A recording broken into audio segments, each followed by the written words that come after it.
Ke informasi lainnya, Saudara, Wali Kota Makassar Muhammad Ramdan Pomanto menggelar family gathering bersama ribuan ASN lingkup Pemkot Makassar.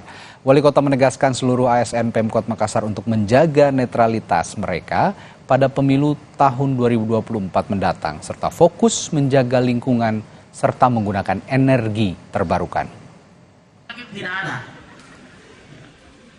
Family gathering Wali Kota Makassar bersama ASN lingkup Pemkot Makassar digelar di lokasi wisata alam Tokatenarata di Kabupaten Maros, Sulawesi Selatan. Di hadapan ribuan pegawai negeri dan honorer Pemkot Makassar, Wali Kota Makassar Muhammad Ramdan Pomanto menegaskan visi menjadikan Makassar kota dunia dan kota masa depan. Dalam kegiatan yang dipromotori Badan Kepegawaian dan Sumber Daya Manusia Pemkot Makassar ini, Wali Kota Makassar Muhammad Ramdan Pomanto menjabarkan program unggulan di tahun 2024. Salah satunya penggunaan energi terbarukan dengan mengurangi penggunaan energi fosil untuk mengantisipasi dampak buruk bagi lingkungan dan keberlangsungan hidup. Ini sangat serius, karena itu mengganggu bisnis, mengganggu banyak sekali pendidikan. Sehingga kita harus mengkonservasi energi kita dan kita bagaimana mempersiapkan green energy.